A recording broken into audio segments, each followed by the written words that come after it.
Next problem है interhalogens से related. Interhalogens trifluorochloride is prepared in 2 step fluorination of chlorine gas. First step में chlorofluoride produce होता है, second step में क्लोरोफ्लोराइड react करता है फ्लोरीन के साथ, फिर ट्राइफ्लोरोक्लोराइड प्रोड्यूस करता है। सबसे पहले क्वेश्चन बैलेंस करना है इन स्टेप्स को और राइट द ओवरऑल इक्वेशन यानी रिएक्शन क्वेश्चंस को लिख लेना है और show that overall reaction questions equal to the product of reaction questions for individual steps. ठीक है जी। अच्छा जी, सबसे पहले हम क्या करेंगे, क्वेश्चंस देख लें कि दोनों साइड पे अगर बैलेंस है, नहीं है तो दोनों बैलेंस कर लें। इन साइड पे 2 हैं आइटम्स फ्लोरीन के 2 है, प्रोडक्ट्स साइड पे 1 1 है, तो उसके स्टार्ट में हम क्या कर लेंगे, यहाँ भी हम 2 लगा लेंगे और हमारे पास क्वेश्चन ये बैलेंस हो जाएगी। और सेकंड स्टेप में देखिए क्वेश्चन को अगर बैलेंस करना है तो फ्लोरीन है, इधर 3 फ्लोरीन है, इधर 1 क्लोरीन है, तो ये ऑलरेडी आई थिंक दोनों फ्लोरीन रिएक्टेंट साइड पे 3 है, प्रोडक्ट साइड पे 3 है, क्लोरीन 1 है और प्रोडक्ट साइड पे भी 1 है, ये बैलेंस है सेकंड स्टेप।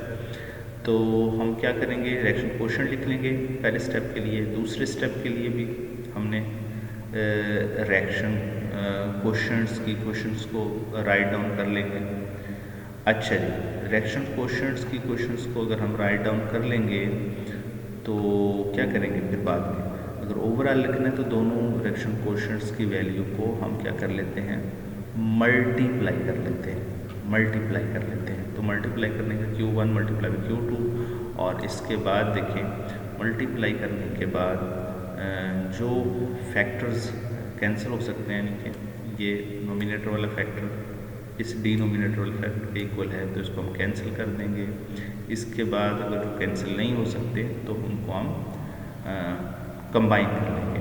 तो कंबाइन करने के बाद हमारे पास जो न्यू फॉर्म आएगी वो इस तरह की होगी, तो इसको हम कहेंगे overall reaction. Q1 multiply by Q2 is the overall reaction questions.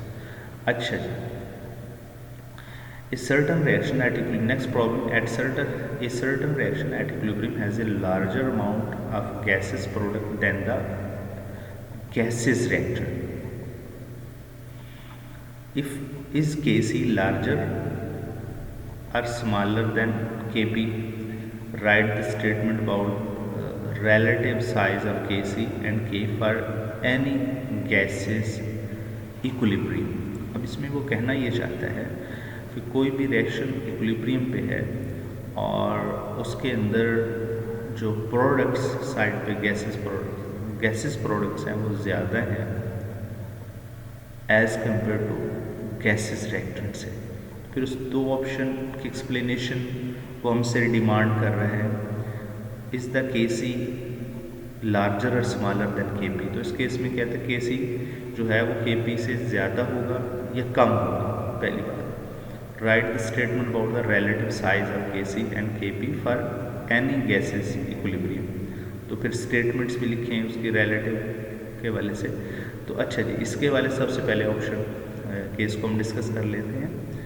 when amount of gaseous product is larger than the gaseous reactant, the change in the del n is positive। del n positive, यानी product पे number of mole ज़्यादा है, reactant पे कम है, तो del n जो हमारे पास positive आएगा। अगर हमारे पास del n पॉजिटिव आएगा तो हमारे पास हमें पता है कि Kp और Kc में रिलेशनशिप होता है, Kp is equal to Kc RT power coefficient del n। तो अगर पावर पॉजिटिव में आएगी तो डेफिनेटली RT का आंसर ग्रेटर देन 1 आएगा। तो इसके अंदर इसके नतीजे में क्या होगा, as a result Kp become greater than the Kc। अच्छा जी, रिलेटिव साइज की बात करें तो अगर del n ग्रेटर देन 0 है तो definitely Kp greater than Kc होगा। अगर del n लेस देन 0 है तो Kp लेस देन Kc होगा। यानी कि पॉजिटिव में है, ग्रेटर देन 0 का मतलब लेस देन 0 का मतलब माइनस में है, यानी कब सम टाइम आंसर -1 आ जाता है, -2 आ जाता है। यानी रिएक्टेंट साइड पे नंबर ऑफ मोल ज़्यादा होते हैं गैसेस के, प्रोडक्ट साइड पे कम होते हैं, तो माइनस में आंसर आ जाएगा। अगर प्रोडक्ट साइड पे नंबर ऑफ मोल ज़्यादा होते हैं गैसेस स्पीशीज़ के, रिएक्टेंट साइड पे कम हो जाएगा तो पॉजिटिव में आंसर आ जाएगा। अगर दोनों साइड पे इक्वल हैं तो del n 0 हो जाएगा, तो Kp और Kc दोनों जो हैं वो इक्वल होंगे। ठीक है जी। होप सो आपको इस बात की समझ आ गई होगी।